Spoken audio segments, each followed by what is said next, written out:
Hi guys, can you hear me, see me? Yeah. Okay. Figured it out because our screens are flipped. Finally you're back. Yeah, finally. It's been forever. It's one of the longest spring breaks I've like people have when you get 3 weeks off. It seems abnormally long, Yeah. but I guess it's kind of a necessity. Because of the skewed spring breaks everywhere. Yeah. But that doesn't mean that we've forgotten everything we learned though. No.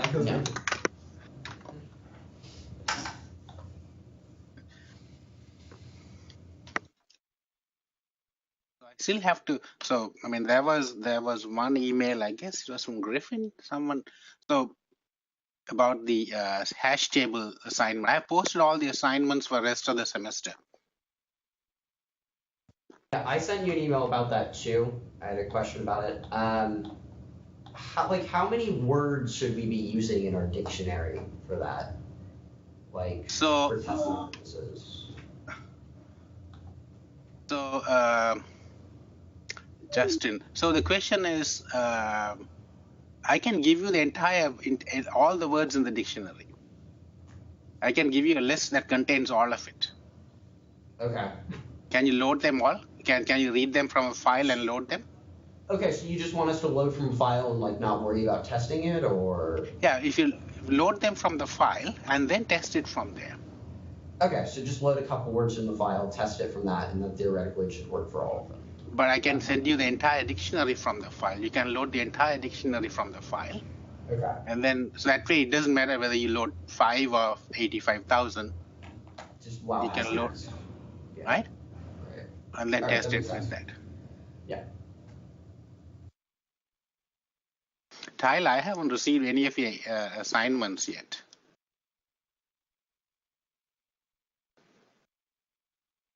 Sorry, you haven't received any of my assignments? No, did you submit, drop it and push the send submit button? I don't remember. I did them all. Yeah, so that's what if you have, because maybe you didn't click the right. Yeah, I just got your email. I just saw your email right now. Okay, I'm sorry. I'll submit them today. I don't know what happened. That's weird. I have them all though. Okay, so just upload them. Yeah, I will today. All right.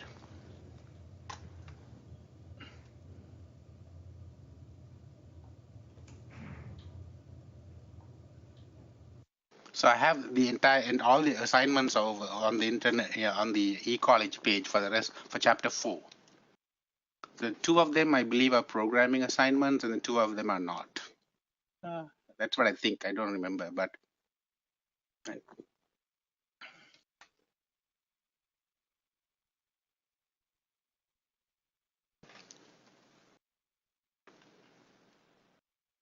We have 2 people missing, Philip and Nolan missing.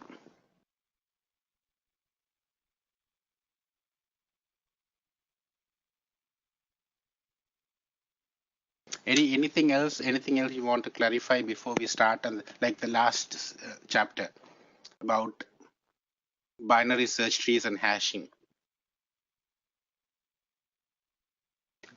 Now, for example, just to recap what we were trying to do, we were trying to create a data structure for collections of records that you could use. Based on what we have seen, before we looked at hashing and binary search trees, we were limited to what? Essentially, we had 2 types of things, arrays and linked lists. Right? So we only had arrays and linked lists. Those are the only 2 things that we were able to create. And what we are trying to do is we're trying to create a data structure that allows us to get the best performance out of it. So based on what we have seen so far, what do you think is the best? So we have 2 more additional data structures, right? Hashing, which is based on arrays, and binary search trees.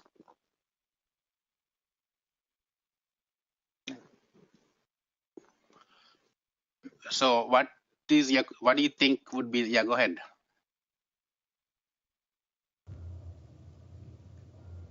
I think probably, well, hashing is pretty cool, but No. Hashing is cool, but what's it that we cannot do in hashing? I mean, if you're like doing linear programming with like extremely large quantities of data, if you fill in the entire array, it gets very inefficient. But yeah. Well, isn't it unordered versus ordered? Yes. Exactly. Hashing is unordered and search trees are ordered. So that's a limitation on hashing, right? We can get and put, and like all that stuff is hashing is quite good, and we know that we can maintain the hashing, but with a compromise. Like, okay, if you have a larger array, then our hash collisions would be limited. But we cannot get is ordered operations. With hashing, we cannot do any. How do you find the smallest? Or how do you find the largest? How do you find rank and select and all that stuff?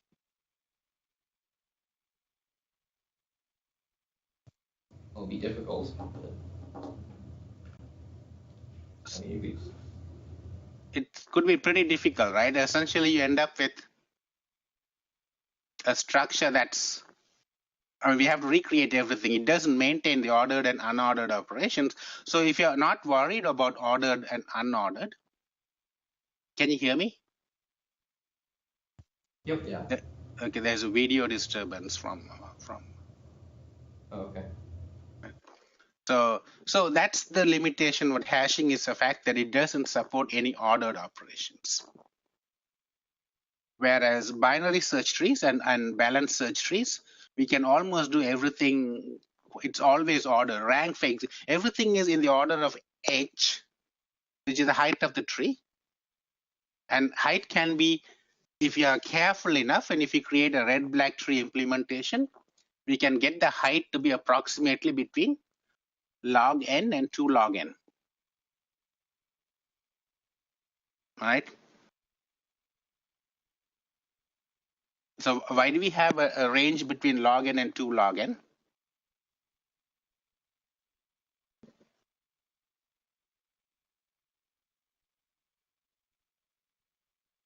There's a complete breakdown and video.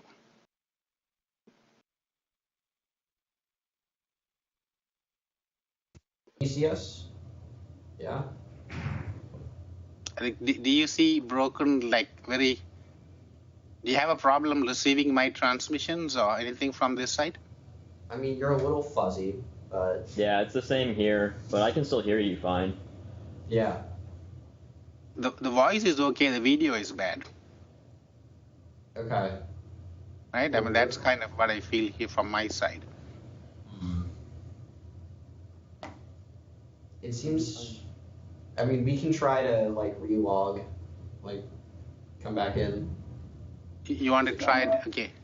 Let's try that. Let's quickly get out and come back. Okay.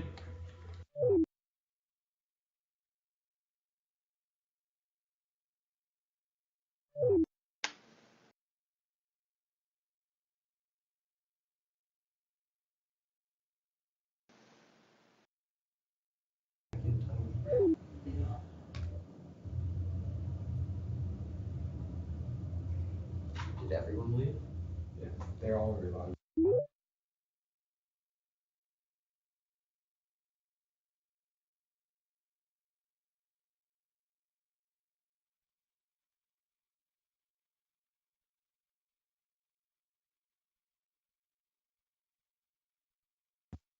So, how you doing? Is it just us? I guess. I think so. Okay. All right. This is awkward. All right, is that better? I don't know. I don't think so. Is it? It's a little better on my side. Yeah. Okay. All right. Anyway, so what was the question?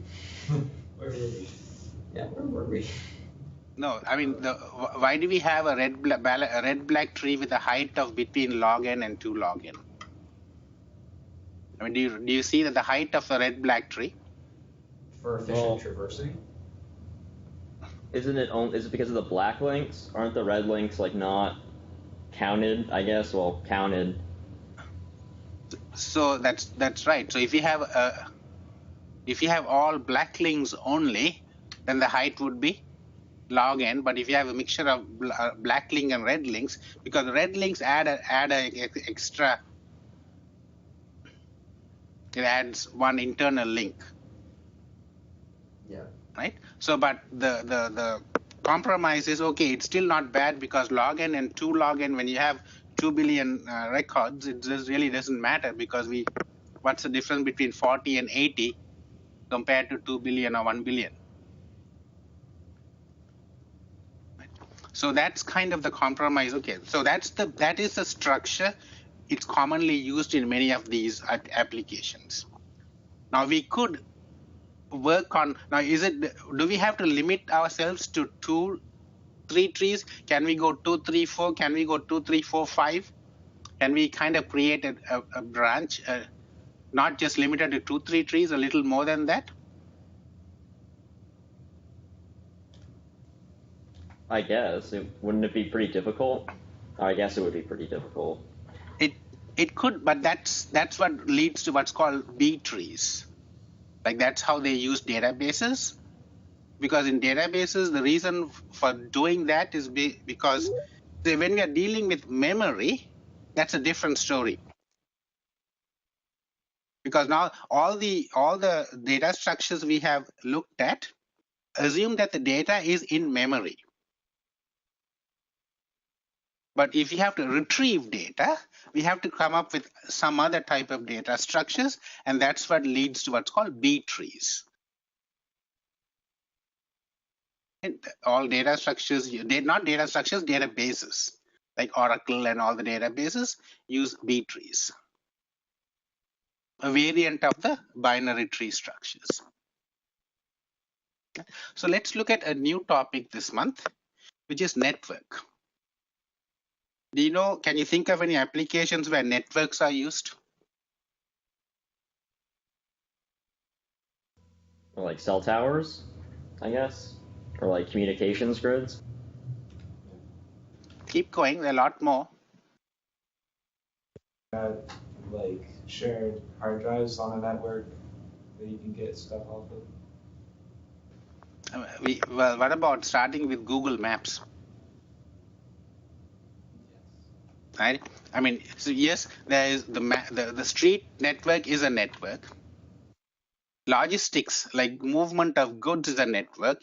Airline traffic network. When you buy a ticket from A to B, really have a network of connections. Right? Yeah, Facebook is a network.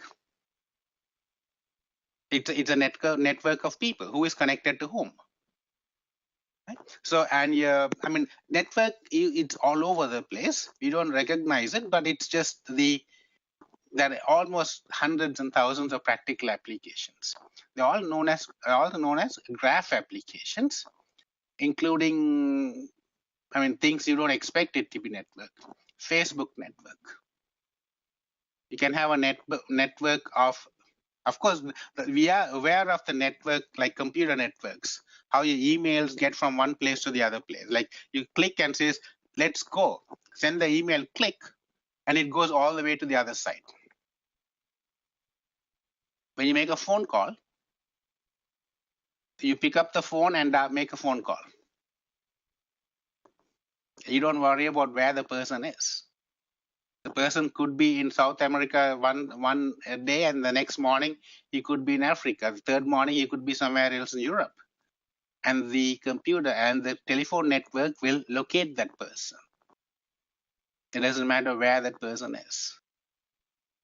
You could hide anywhere in the world, and it's going to locate it.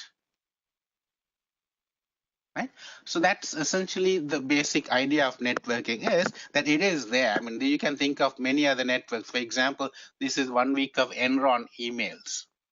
Find out who is connected to whom. And of course, we are also aware of data mining. Like, have you heard of stories that maybe the phone call emails are being monitored?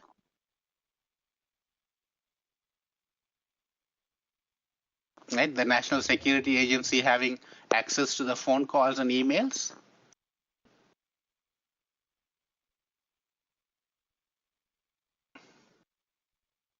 Can you hear me, guys? I can't hear any of you. Yeah. We said, yeah. Right. So now, if you're following that controversy about phone calls being monitored, and the government says that it's not really monitoring the phone calls, or it is not really opening the emails unless it has a reason for it, and they're saying that they're only monitoring the metadata. Meaning, what are they trying to monitor? What is the metadata? That means who is sending to whom. I mean, you don't have to read the contents of it. Is that okay to find out? Is that okay? Certainly, almost everyone agrees that the contents of an email is private. All right?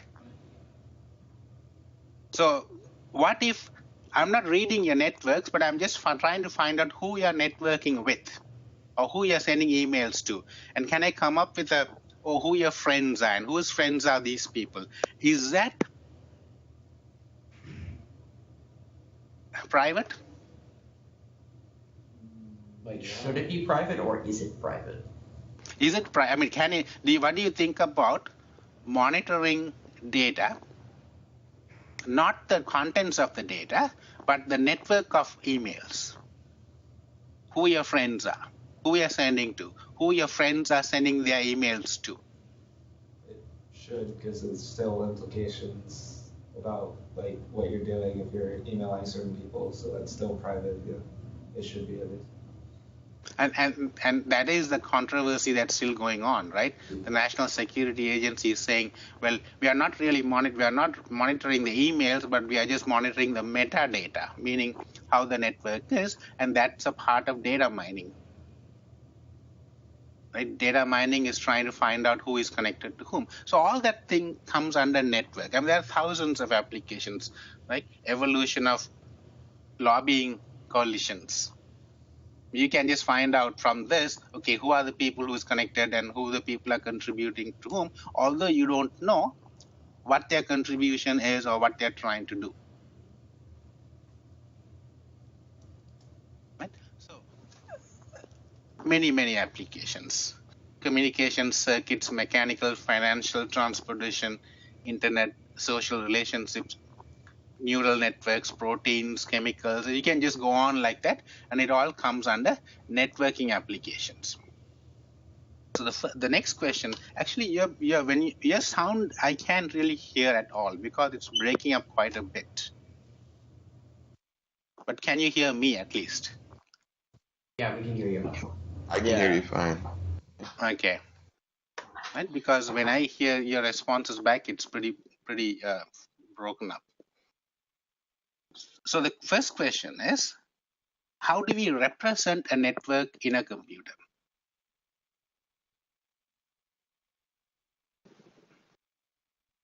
So if you have a physical network, go ahead. Right? If you have a physical network, how do you think we can translate it to a computer representation? Well, you need links, and then Links? you need, I guess nodes. Okay. So nodes being the places where like the intersection, middle of an intersection, or where the nodes are, and the links are the connections. Links indicate that two nodes are connected with each other. Right? It can be a social relationship, in which case nodes represent people, and the links represent that person knows the other person. It doesn't have to be a physical connection. It can be that person A knows person B. That's also a link. Okay. Now, if you have a link like that, okay, so let's say we could start with nodes and links. And then okay, we can conceptualize nodes and length. And how do we translate that? How do we represent what type of a data structure can we use to do that? And how do we create the nodes, and how do we like, for example, can we use arrays to do that? If it's arrays, then how do we go about representing nodes and capturing the physical or the logical network into a computer database?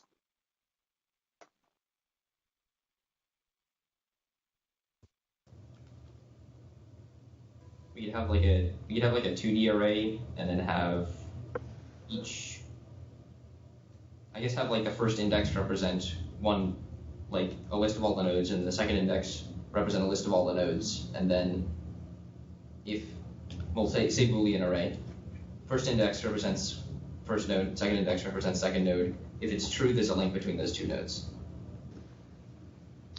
Yeah, so that's one possibility, right? So I mean, if you heard what Dax said, was it Dax? I think I couldn't hear the voice correctly, but it was Dax, I guess, right? So what we were trying to do was that, okay, why can't we come up with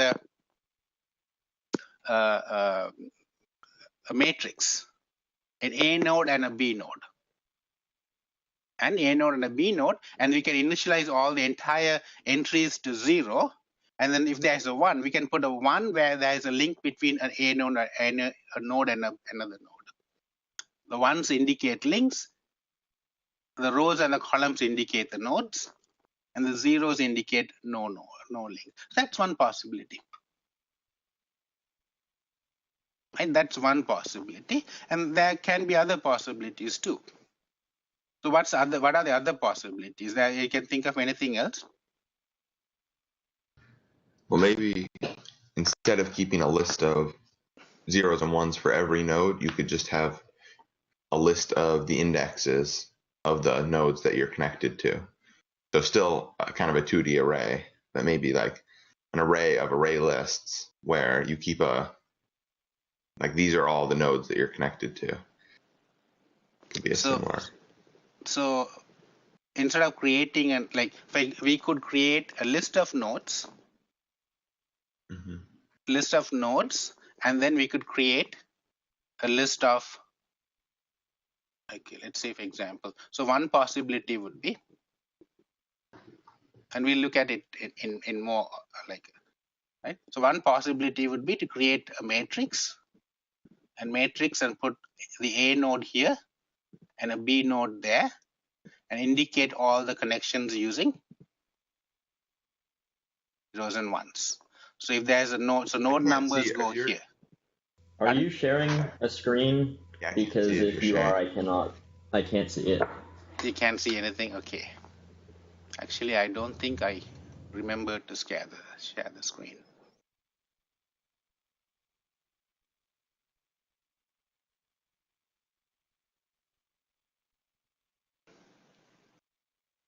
Now can you see it? Yeah. Yes. Okay. So we have a matrix type of representation where we have A nodes and B nodes, right? So we have node 1.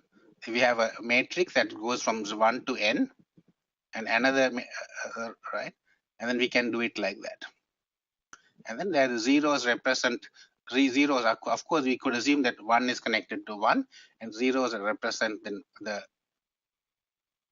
ones represent the existing links. That's one representation. The other would be to create a list of nodes,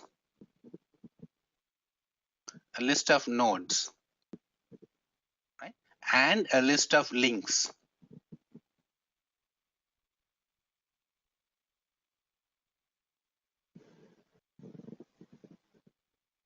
Like we can have a node ID and what the XY coordinates are. Why is my handwriting going all over the place today? And you can create a list like link ID 1, 2, 3 like that, which is the A node and which is the B node. Right? So link ID 1 says it's a link between 1 and 2. The link ID 2 says no link between 1 and 3. So we can have what's called a simple list like that. So another possibility, and we'll see, is kind of similar to the hashing structure, where we have a node and we can create a list that's of that node. And we'll see what the differences are and the advantages of these two. Before that, let's actually look at some basic definitions of a network. So network graph terminology. A path is a sequence of vertices connected by edges. A path is, like for example, we have a path. So a path is from a sequence of nodes or vertices connected by edges. It's what's called a path.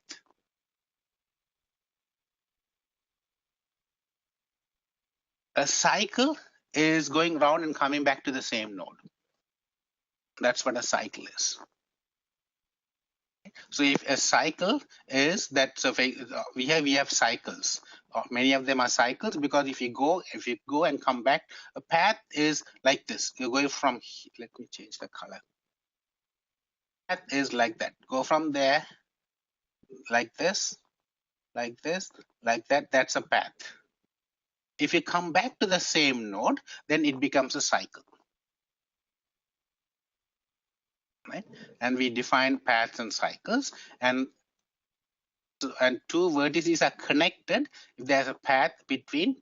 Right. So one does a connect, like for example, you take two people and says, okay, are these two people known to each? Are these two people connected to each other? Meaning, is there a path that leads from this for person 1 to person 2? It doesn't have to be directly connected, but they have to be connected through some other intermediate friends. That's what a path is. Right? Is there a path? Typical graph processing queries end up having, is there a path between nodes S and T?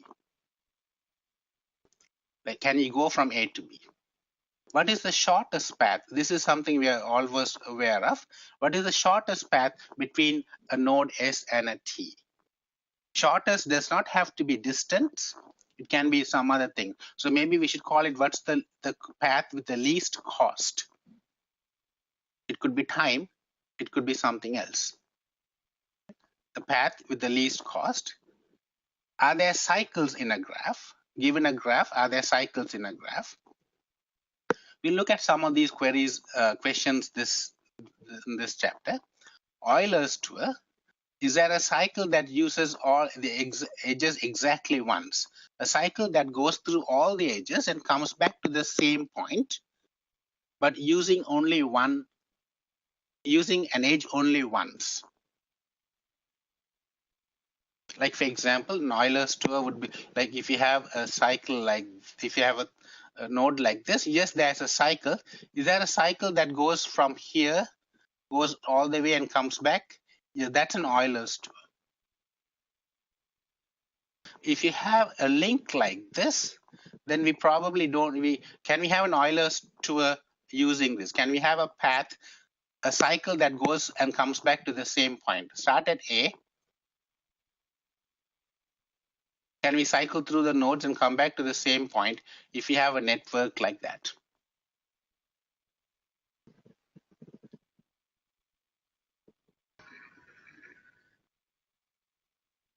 No. Right? No. So we don't have a cycle. And so there's no Euler's tour in there. Is there a cycle that uses exactly one node each exactly once? That if you have one, then that's called the Euler's tour. A Hamilton tour is kind of similar to Euler's, except that you go through the vertex exactly once. You're crossing through the vertex only once. You can use the links. Now in Euler's tour, you can cross through the same vertex multiple times, but not through the same link. You can go and cross and come back and go through this multiple times. In Hamilton's tour, you only go through the vertex exactly once. You can go through the links many times. We probably don't have to, but it only make sure that it's only once. Go through the links exactly once. Connectivity. Is there a way to connect all the vertices? minimum spanning tree, biconnectivity. We'll look at all these questions, and some of these questions actually fall into a group of problems that have not been solved efficiently yet. Like the traveling salesman problems, the packaging problems. Some of these problems have not been, we don't have efficient algorithms to solve them. They all fall into this NP complete type of group of problems.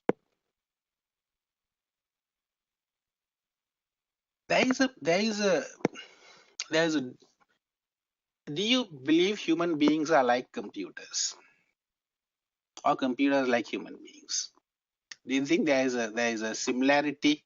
This is a more of a philosophical question, but still, do you think computers and human beings are identical in terms of processing data? No. No? No. Why? Because humans tend to make logical leaps that a computer without pre-programming wouldn't make. What about processing data? Like, for example, Just like computations. Yeah, just the processing part of it. Do you think that we also have like circuits and links and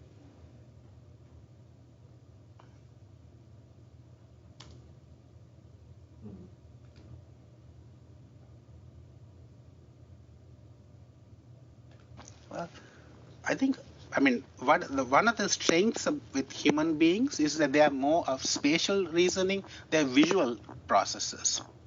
When they say human beings are visual, you don't have to. Just let's see. When I say they're visual, meaning I'm not saying visual in the sense of being able to see see it physically, but when you finally understand things, don't you have to visualize it? Like, it's not really memorizing rules, but a visual understanding of connecting the things you already know with each other.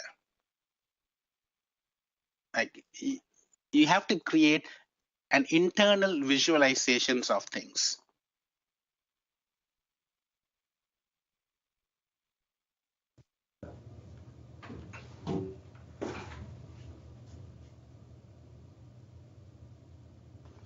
Am I? Yeah, that makes sense.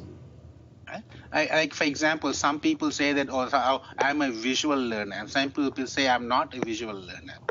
And my response is that all of us are visual learners, in the sense that some of us try to visualize it, create the visualization by ourselves. We internalize it. We don't memorize rules as such. We kind of say, like, for example, a computer, we don't have a set of logical series of lines that says how a computer works. Instead, we have a visualization of what a computer works. The human beings have this extra strength that the computers do not have, is being visual, like ability to spatially and visually look at things. Computers don't have that. That's a significant limitation with computers, is the fact that there is nothing visual. They're all connected by series of links, and the links have nothing to do with the visual part of it.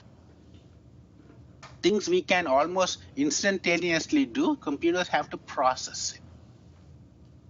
And this is one of the places where if you start thinking seriously, you may want to think and say, where do we differ from computers? Where do human beings differ from computers is in graphs and visualization, and see how that's different. So, for example, these two graphs are known as isomorphic graph, because if you look at the two graphs, like two of these things, the left and the right side of, where's my mouse? Okay. Look at these two. These two graphs, do they look the same? Do we consider these two graphs to be the same?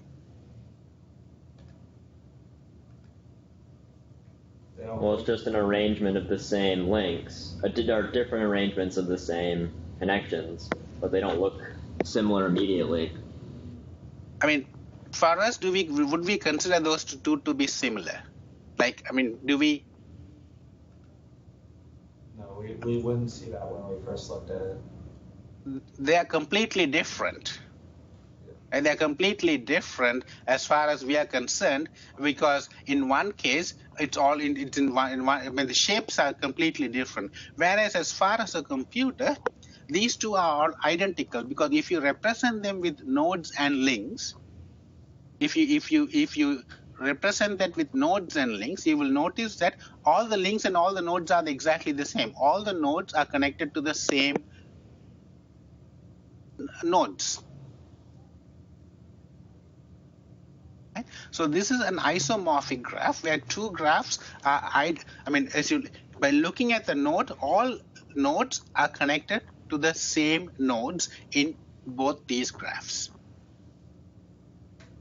Like, for example, if you look at the node 0, 0 is connected to nodes 1, 2, 6, and 5, and that's exactly the same nodes 0 is connected to on the other side too. 1, 2, 6, and 5.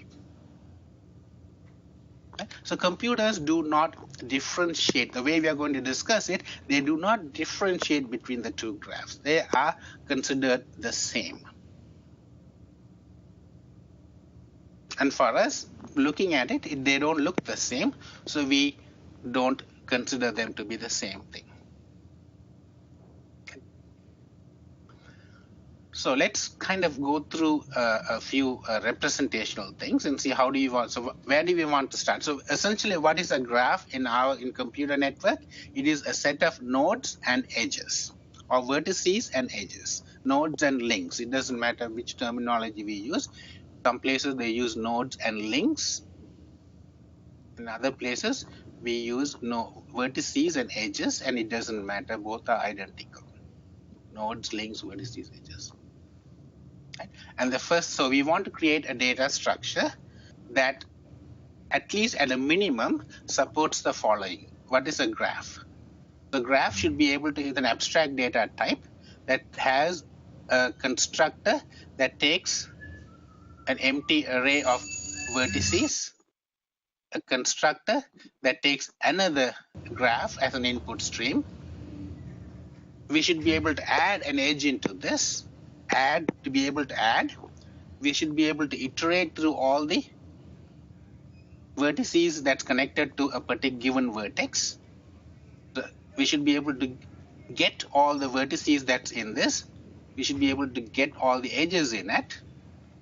So these are some of the minimum data expectations from a class called graph.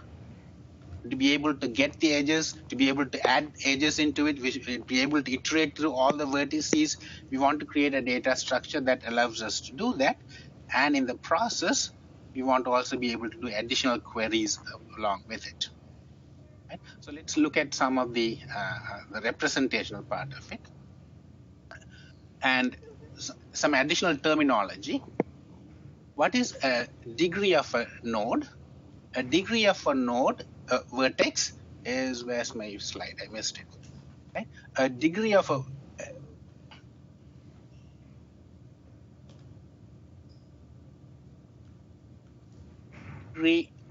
vertex is how many edges are connected to it. Right? A node or a vertex has a degree of 4 when you have 4 edges going out of it. That's what the degree of a vertex is. Now we could, when we looking at directed graphs, we could call them in degrees, incident and going out. We can look at it as how many vertices are, how many edges are coming in and how many edges are going out. That's what a degree of a vertex is. So given a degree, we may be able to find out things like what is the degree of a vertex? Compute the maximum degree, compute the average degree, self loops, all these things for now we'll skip, but let's look at the main question we want to handle today is how do we represent them? How do we represent a graph? You're going to look at 3 possible representations. One is by maintaining a list of edges. We can maintain a list of edges like this. Like for example, the list contains 0, 1. That means there's an edge between 0 and 1. That one. 0, 2. There's an edge between 0 and 2. 0, 5. We could represent a graph like this. 0, 2, 0, 5, 0, 6, 3 to 4. That means there's an edge between 3 and 4. 3 to 5, there's an edge between 3 to 5. This is what's called a linked list of arrays. Linked list or an array of edges. Is it possible to represent a graph like this? Can we capture all the information? I mean, essentially we are going to trying to capture two pieces of information. What are the nodes and what are the links? By maintaining a structure that's just a list of edges and a list of nodes, can we represent a graph? Yeah. Sure. We can. Certainly we can capture the graph. Right? Is it the most efficient? We don't know. What are we trying to do about efficiency? Efficient with respect to what? I mean, we are trying to be efficient. I mean, you need to tell me, okay, efficient for what type of a query? Certainly, this is doesn't look like the most efficient way or anything that's easy to understand. What about the other representation we discussed earlier? An adjacency matrix. That means create a matrix and add ones where there is a link and add zeros where there is no link. If there's a self loop, if you allow for self loops, we can put a 1. For example, if you want to put a node back into this, that's 0. If you allow for self loops, we can put a 1 here. That's what a 1 is. Now, if you're going to allow multiple links, there's nothing that says there can be only one link between two nodes. If you're going to put multiple links, we can make that 2. That tells us what this is. Right? So this is another way of representing a graph using what's called the adjacency matrix representation. A third way of representing the graph is like something similar to what we did in hashing, where what we create is we create a list of vertices, an array of vertices, and then to each one of the vertex, we create a linked list of the edges that's going out of it.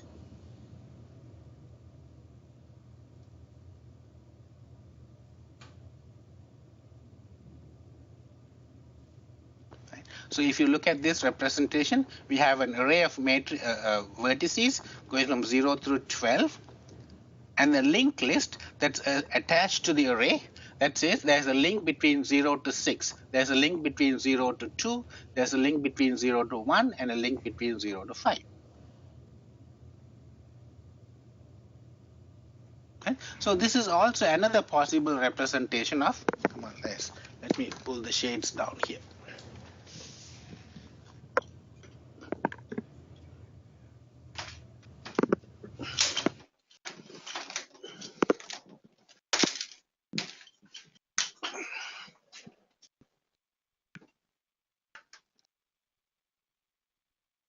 Okay, so this is the third possibility. We have three possibilities. One is by a list of edges and edges. Second is by what's called an adjacency matrix, and this is what's called an adjacency list. Which do you like? Well, this one looks sort of similar to the separate chaining that we did with hashing. Is it not? Is it similar? It is kind of. The structure is similar to separate chaining, yes. Right. So it is very similar to separate. That's why it's like the hashing thing, where we have there's an array, and then the array links to a list of edges. Probably the matrix would be the best, I think. Matrix is easier to see. right? There are certain queries that's easier to see. There's only one main concern with matrix is that you can end up having a large matrix with a lot of wasted space. That's true. Right? I mean, if you have 1,000 by 1,000 nodes, and there can be only like 4,000 links, but you end up having a 1,000 by 1,000 array with a lot of zeros all over the place. Right? If the matrix is densely populated, yes, it's worth going that way. When a matrix is dense, when the network is dense, meaning fully connected, or close to being fully connected meaning all the links are connected to everything else in a complete network, then a matrix would actually be pretty easy to see, easy to visualize. Everything is pretty easy. The only drawback of the matrix representation is that when you have a network, a street network, imagine a street network. Right? And if you're going to put all the intersections represent all the intersections with vertices, you can end up with thousands, hundreds of thousands, or even millions of intersections.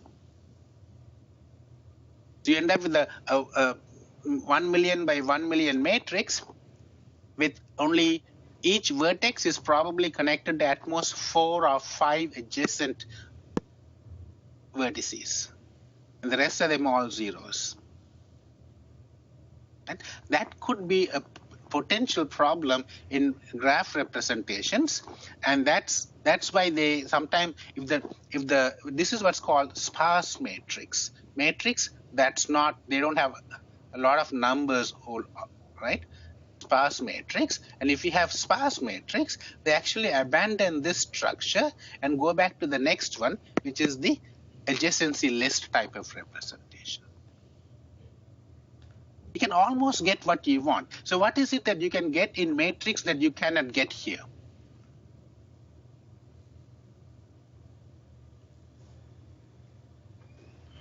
I mean, with a matrix, you can see instantly whether one edge or one vertex is connected to another. With this, it takes a little bit more effort. You have to cycle through the whole link list. I mean, certainly visual processing matrix is much easier. But if you look at a matrix like that, okay, matrix, like is a vertex connected to each other, is an instantaneous answer. Like almost right away, you can look the row and column and see whether there's a 0 and a 1, and you get it. Right? I mean, it's constant time. It'll take us constant time to see if two vertices are connected to each other. In this one, it's going to take a little longer than a constant time. You may end up going through maybe 4 or 5, depending on what the degree of the vertex is. So the degree of the vertex is connected to, this is why, okay, we looked at what's called the degree of the vertex. The degree of the vertex is the size of the linked list. Right? Isn't the degree the size of the linked list? And if the degree of a vertex is, what do you think in a street network the maximum degree of a vertex is? Like 4, 5, maybe. Yeah, about 4, maybe 5. I mean, in the worst design, it will probably end up with 6. Right? You know, in a most complicated street network, you end up with 6. So if you think that it's only 6, well, yeah, you may have to go through 6 links before you get to the node, or before you get to a particular, oh yeah, is this connected to each other? Because we have to traverse through the entire list to see, is node 0 connected to 8? Well, is node 0 connected to 8? Well, I have to go through all of them to find out whether it's connected or not.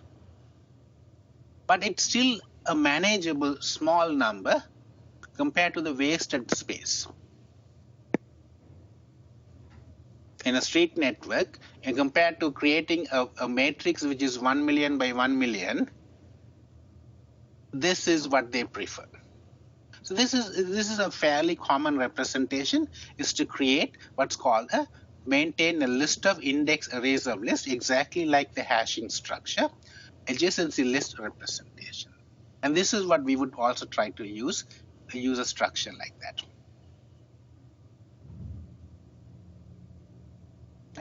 So our graph representation will end up using what's called, so we'll in the graph we'll use a bag, an array of bags is exactly, we never used bags. Did we use bags in anything before? What special? Pardon? We talked about them, but we never used them. We never used it because bags that's missing in bag is removing things, and we can add to it. We can remove it. I mean, we can remove things. There is no remove function in a bag. So for here we can use a bag because we are not constantly removing it. We are trying to represent a street network. So we could end up using a bag structure. For our purposes, we can end up using a bag because we are just going to traverse through the things. We can create a data structure that looks like this. For a graph, this is the total number of vertices, an array of bags to maintain the list of edges, and then we can initialize it by creating, if you tell me that this is n, then we create n bags, an array consisting of n things. An array of, essentially what it is this representation. That's what it's going to give us. Right? So as far as the data structure is concerned, we would use adjacency list representation, although there are two other possible representations. One is a list of links, the other is a matrix representation. Looking at certainly we like the matrix representation, except for the cost part of it, the space requirements. The space requirement is too much. Right? So therefore we'll switch to adjacency list representations. And let's look at some basic algorithms. So just to summarize the thing, if you're going to use a list of edges,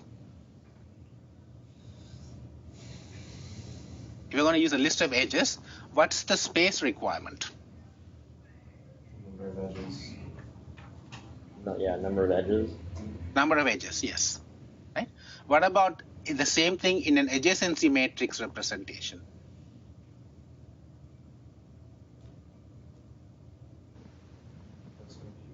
It's going to be v squared since you have it's v squared, right? Because we have v. It's a matrix, v by v. Right? In adjacency lists, what is the cost? Why is it e plus v? Because you have an array of your vertexes, so there's a v, and then each edge adds on an extra to that. So the array, the v is for the array, and e is for the edges. And all the edges require one entry, so therefore it's going to be v plus e. Adding an edge. If it is a list of edges, the cost of adding an edge is constant. Just add it to the end. If it is an adjacency matrix, this is also constant.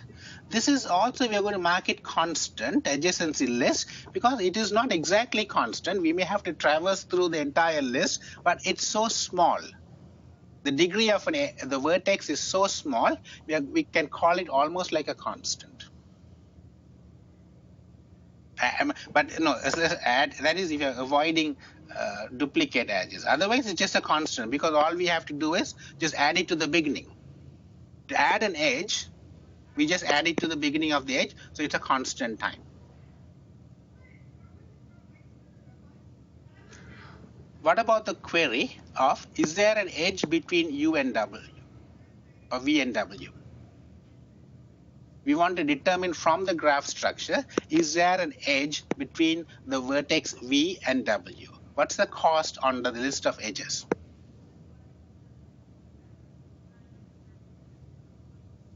Why is it e?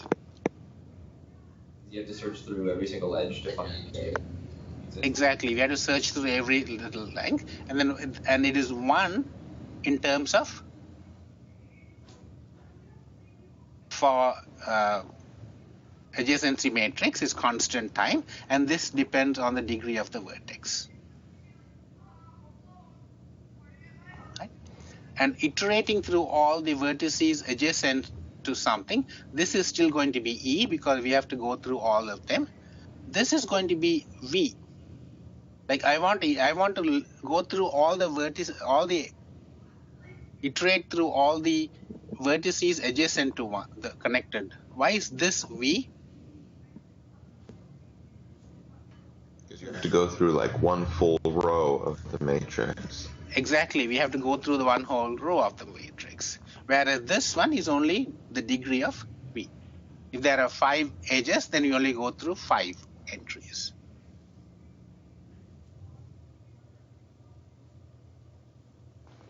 So based on this, all these things, we end up selecting this as the final one is what we want to do. Adjacency list is what we would prefer to use it. So one of the queries you want to be able to do is, let's say, for example, you have a maze. We have a few minutes. So we created a maze, and you have a robot that starts here. You want to find a path that takes you from here all the way to the other side. The screen is frozen for me. It What is you're frozen. sharing? Yeah, it is it for actually. you? I mean, the video is so bad. Video, I can't. I mean, I'm getting a pop-up screen saying that we are experiencing technical difficulty. You may not be able to use all the features. I don't know whether you get the pop-up screen, but I get the pop-up screen saying from Blue Jeans. The video is fine for me. I don't know. Everything's fine. The screen is not bad. Sharing the screen is bad, right? It just froze just now. It was fine. It was just Okay. like it used to do, where it stops after a while. Yeah, but yeah, okay. So anyway, we only have like 2 more minutes. I'll start with what's called depth first search and breadth first search, and then go through this and finish it up on Wednesday. So at least overall, what are we trying to do here is we're trying to create study graphs. A graph it's a set of vertices and edges, and the applicability of graphs are in a wide range of problems. There are nodes and vertices. Nodes and vertices. And the first question at least the only thing we looked at today is that how do we translate a graph into a computer structure? To be able to do that, we create what's called vertex and edge. I'm not writing anything. I just don't want to stop it and reinitialize it. So here we create what's called a vertex and edge. Vertex represent a point or a person or a location, and edge represents connectivity. That the vertex is connected to something else. That's what an edge is. Then we say, okay, now we have a vertex and an edge. Then how do we capture the connectivity into a computer structure, a computer data structure? And there are 3 possible ways of doing it. One is to maintain a list of edges. The other is to create what's called an adjacency matrix. And the third one is to create an adjacency list of edges.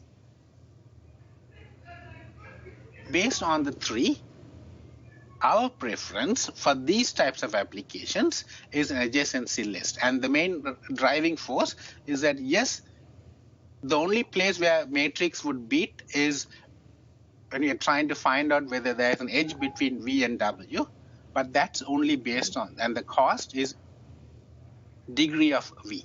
I don't think you're seeing my screen, are you? No, we're not. No. Oh, I can still see it. It's just frozen. Okay. So that's all we did so far today. And I'm gonna email you the So for as far as the homework is concerned, I'll email you the entire dictionary as a text file. I email all of you the entire dictionary as a text file. You can upload it, so you don't have to type it in. If you can read it in, I think we did some reading assignments, reading from text files earlier in the year. If you have difficulty, let me know. It actually is applicable. I mean, anytime you're experienced, if you have any problem, email me, because we don't have office hours, unfortunately. We don't have any other way of meeting. The only way I know something that you need something is if you email me, and we can at least do a phone call about it. All right. Okay, it's 9 o'clock. I'm going to let you go, and we'll see you back Wednesday. Thank you. Thank you. Thank you. And Tyler, if you can send me the Yeah. assignments. As soon as I get home. Okay.